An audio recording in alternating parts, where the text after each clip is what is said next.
Hola, soy Manu Donbierer en Acapulco, muy, pero muy sorprendida de la tontería occidental. Perdón que sea un poquito franca, pero es la verdad. No puedo creer lo que están haciendo los occidentales, incluyendo la gente de la OTAN y incluyendo los estadounidenses.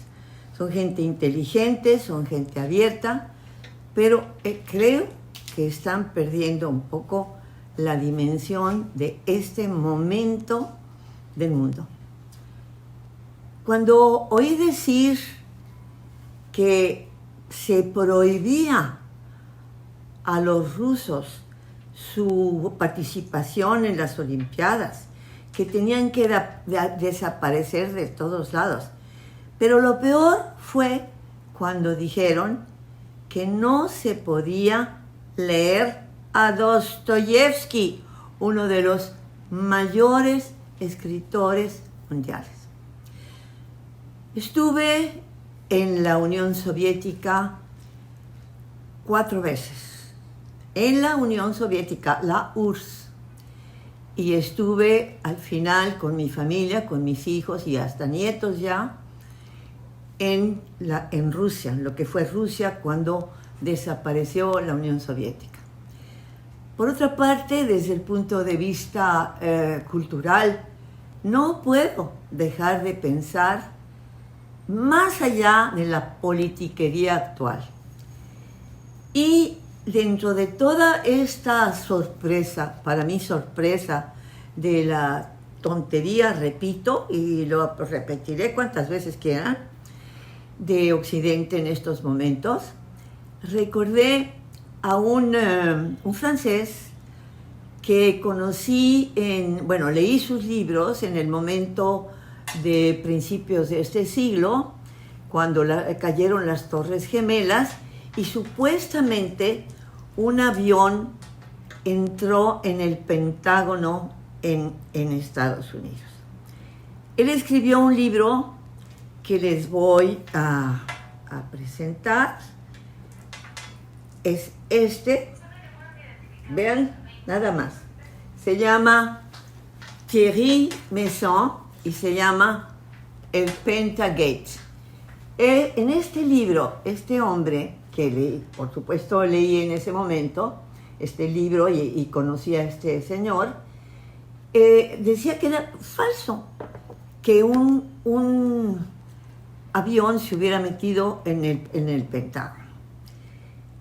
El asunto de ese momento de la historia, cuando los Bush dijeron que las Torres Gemelas se habían sido bombardeadas, bla, bla, bla, no fue ya no digamos del agrado, no fue simplemente creído por millones de personas en el mundo. Entre otras, el señor Thierry Meyssan y esta señora que les habla ahora, que soy yo, Manu Donbierer, desde Acapulco. Bien, ahora acabo de leer algo respecto a la situación actual, ya no de 2001 o de 2002, no recuerdo ni siquiera cuándo fue esa aberración de los Bush, de la caída de las Torres Gemelas, sino de este momento.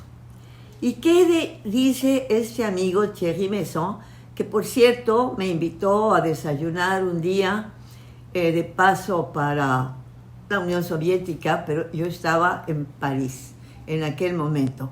Lo conocí y coincidimos completamente en las ideas. Por esta razón les voy a leer lo que él piensa en estos momentos del asunto que está sucediendo con Ucrania y Estados Unidos en el fondo y Rusia. En su sitio, Thierry Meyssan, que se llama Voltaire, del nombre del gran filósofo francés del siglo XVIII, dice lo siguiente: el pueblo ucraniano proviene de 2 raíces históricas, una escandinava y la otra eslava. Los grupos que hoy se definen como nacionalistas ucranianos no asumen la defensa de Ucrania como nación, sino que toman como referencia, únicamente sus propios orígenes. Y sus orígenes son escandinavos, oponiéndolos a las poblaciones rusas de ese país.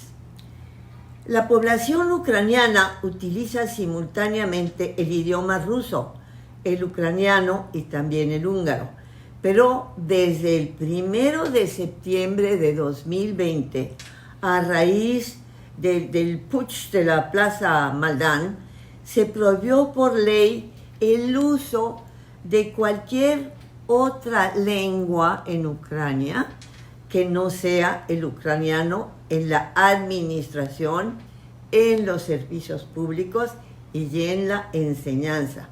Las escuelas donde se enseñaban los idiomas ruso y húngaro fueron cerradas, lo cual fue motivo de protestas oficiales de la Federación Rusa, lógicamente, y de Hungría. El lógicamente es mío, por supuesto. El 21 de julio de 2021, el actual presidente ucraniano Volodymyr Zelensky promulgó una ley sobre los pueblos autóctonos.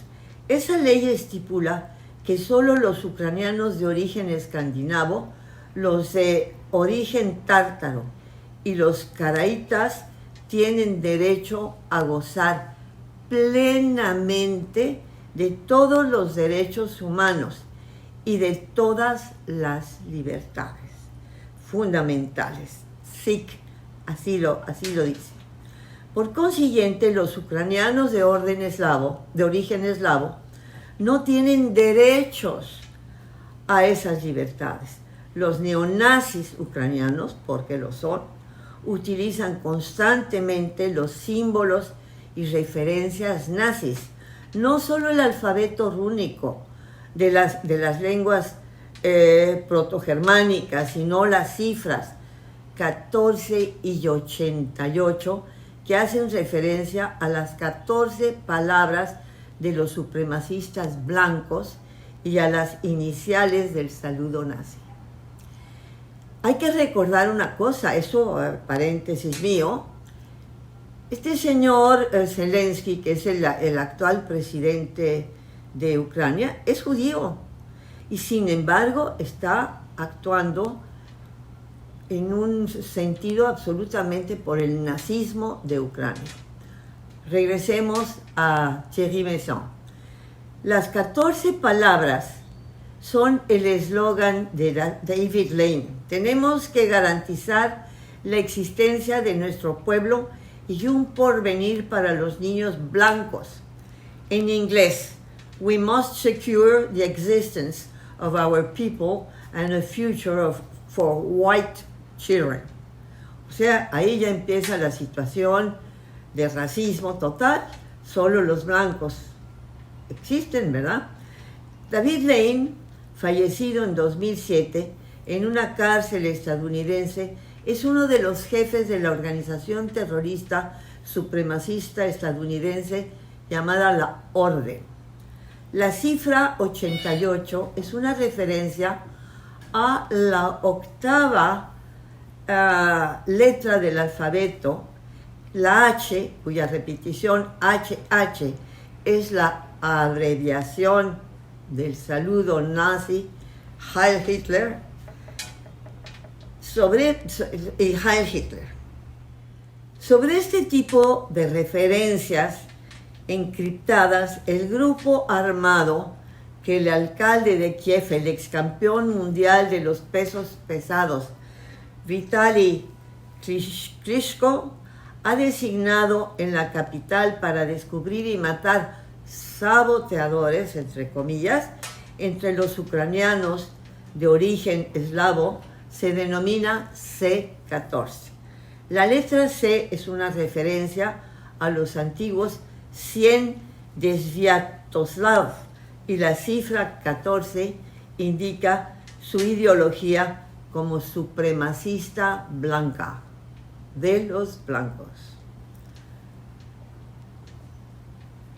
Todo esto, comprenderán ustedes, provocó en Rusia, entre los rusos, cuya lengua fue suspendida, prohibida para hablarse en su país, provocó lo que estamos viendo, esta verdadera explosión racista en contra de los rusos. Y esto no es factible, esto no es una cosa posible. En el pasado, yo estuve varias veces en la Unión Soviética. De hecho, 4 veces en la Unión Soviética. No sé si ustedes se crean o no, queridos amigos mexicanos y otros, si ustedes creen en el destino. Yo, por mi parte, sí creo en el destino. Y el destino me llevó a muchos países del mundo, por los cuales estoy escribiendo esta serie de libros que se llaman Mapamundi, pero me llevó 4 veces, les repito, a la Unión Soviética. La primera fue una escapada, digamos, lo confieso claramente, mía, con una amiga que fue la jefe tenía un puesto muy importante que le había dado la señora Echeverría. Ella murió ya, se llamaba Margarita Sotomayor y fue amiga mía, y trabajábamos en una revista, y le dije, fíjate que yo estoy cansada de estar en México, de no viajar tanto por los niños, mis niños, etcétera, ¿no? Y entonces fui con ella la primera vez a la Unión Soviética. Entonces fuimos con un grupo mexicano que entendía muy bien lo que era Rusia, porque muchos de ellos eran verdaderos izquierdistas, otros no, y llegamos a la Unión Soviética. Posteriormente, 14 años después, estuve de nuevo en la URSS, pero esta vez acompañando a un grupo de Pemex, encabezado por el entonces ya embajador en la Unión Soviética, porque había sido despedido de Pemex porque era demasiado inteligente, la verdad, y le inventaron toda suerte de inmundicias, y me invitó como embajador de la Unión Soviética a Moscú, donde estuve algún tiempo, y fue sumamente interesante porque yo no conocía. Era muy, digamos, aceptado, siendo un mexicano además muy rico personalmente y educado en buena medida en Estados Unidos. Por supuesto, estoy hablando de Jorge Díaz Serrano, al que tienen verdaderamente encriptado en estos momentos en México, sin entender que fue él el que desarrolló verdaderamente el petróleo mexicano, y no para regalarlo a los gringos.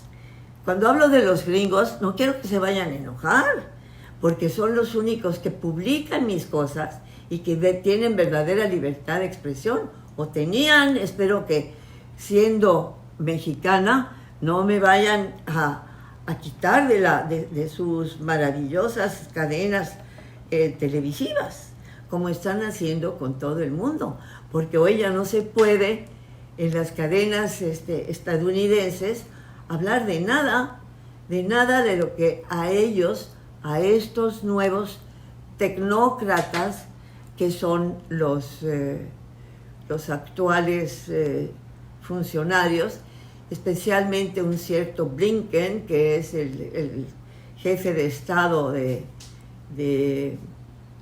simpaticón del señor Biden. cuyo hijo, por cierto, trabaja o trabajaba en Ucrania. ¿Y saben cuánto ganaba el angelito? $50,000 al mes. Imagínense, qué envidia hasta para los políticos mexicanos. $50,000 al mes. Yo no sé, no tengo la posibilidad de descubrirlo en este momento, qué es lo que realmente hacía Hunter Biden. Pero el rollo es que es histórico que estaba trabajando en Ucrania en esas circunstancias. Y de repente, ¡bum!, esta guerra de la que no se entiende nada, más que lo que yo sí entiendo, y posiblemente muchos de los que me escuchan, es lo que dice Thierry Meyssan. No sé si les he enseñado su libro, ya se los enseñé anteriormente, el Pentagate. El Pentagate es un libro que él escribió, les repito, sobre la falsa incursión de un avión en el Pentágono en aquel 2001, cuando cayeron las Torres Gemelas. Pero les quiero decir que yo escribí 2 libros que naturalmente les quiero presentar aquí, sobre mis 4 viajes a la Unión Soviética y un quinto a Rusia, a la ya llamada Rusia. Este fue escrito y fue, digamos, editado por Diana, Editorial Diana, en aquel entonces privada, después llegó a ser parte de Random House, Mondadori, y este otro, que es ilustrado y que es de una editorial que poseo con mis hijos, que se llama Libros del Sol. Entonces, quiero decirles que pude conocer bastante bien en esos viajes a Rusia y posteriormente a otros lugares del mundo. El último viaje que hice a ese país, no, el penúltimo, fui una vez por mis propias maneras, por mis propios medios. Fui la segunda vez invitada por Díaz Serrano a la Unión Soviética, y la tercera vez fui al Transiberiano, la fantástica ruta del tren transiberiano, que era mítico en aquel entonces, para ir a presentar las cartas credenciales del embajador de México, entonces él, en Ulan Bator, en Mongolia. Pero el último viaje fui invitada, no lo van ustedes a creer, fui la única latinoamericana invitada por un grupo muy de derecha estadounidense, que me invitaron realmente, yo no sé muy bien por qué, quizás porque había uno que otro, uno de los importantes era un señor MacArthur, que era un pariente del que había sido el gran general MacArthur de la Segunda Guerra Mundial. Y otras personas, había una señora magnífica, una gobernadora de Estados Unidos, y había varias personas muy abiertas y muy, digamos, ¿cómo decirles? Diferentes de la mayoría de los estadounidenses entonces, que estaban un poquito emboquillados en ciertas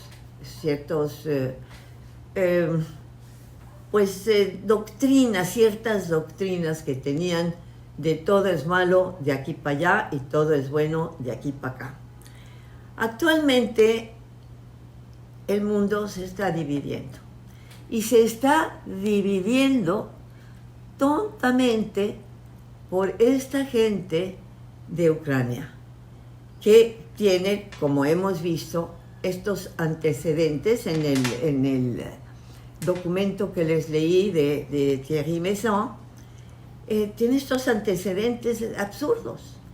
Y lo que a mí me sorprende muchísimo en estos momentos es la falta de crítica de los europeos actuales, la falta de crítica de la OTAN. Ya sabemos que la OTAN, la NATO, que le llaman por sus iniciales en inglés, pertenece totalmente a Estados Unidos. Ellos mandan ahí lo que quieren y lo que desean. Pero el resto de las personas no son así, no todas son así. Y en este momento hay miles y miles de personas del mundo, de todas las razas en las calles, tratando de enfocarse a la nueva era que vamos a vivir. Todas estas personas fueron, producto de esta era de 36 años de neoliberalismo desquiciante que nosotros hemos vivido aquí y que afortunadamente estamos dejando atrás gracias al presidente López Obrador. No sé más de lo que puedo leer desde Acapulco, por supuesto, de lo que pasa en Ucrania. Pero yo les pido que no crean, ustedes que son ciudadanos del mundo, como somos todos, y como decía incluso la propia esposa de Andrés Manuel López Obrador, somos todos iguales, somos seres humanos y si estamos en una democracia, somos todos parejos y somos todos iguales. No creo que vayan a tratar de frenar en México, como lo están haciendo en Estados Unidos. No se puede ver ninguna estación rusa, no se puede ver esto, no se puede ver lo otro. Una represión total de lo que se llamaría, ya no la prensa, sino la más sencilla información. Y a mí me tiene sorprendidísima, pero sorprendidísima la falta de inteligencia, para ser franca, de esta parte del mundo. Finalmente, les quiero decir que va a ser muy grave para todos los que no han querido ser más amplios en sus criterios. Es decir, aquellos que quieren mantenerse en contra absoluta de una Unión Soviética, Unión Soviética y sobre todo de un Stalin que ya no existe. Ahora es Rusia y Rusia es un país de una fortaleza actual que acaba de decidir con China nada más ni nada menos salir adelante con el petróleo del mundo. En realidad, lo que está pasando es que Rusia está siendo rodeada totalmente por la OTAN y por eso quiere decir Occidente, que no le cuenten que no. Y la OTAN, la NATO, es indudablemente una gran cantidad de países altamente armados. No es la primera vez que se acerca a algún país, otros países que tienen la posibilidad nuclear igualmente que Rusia. Lo que ellos desde 2014 los rusos han estado tratando de evitar es precisamente esto. No es una cosa de ayer. Es una necesidad de defender la parte de su país que está simplemente en la frontera del este y del oeste. Periodismo igual historia, recuerden.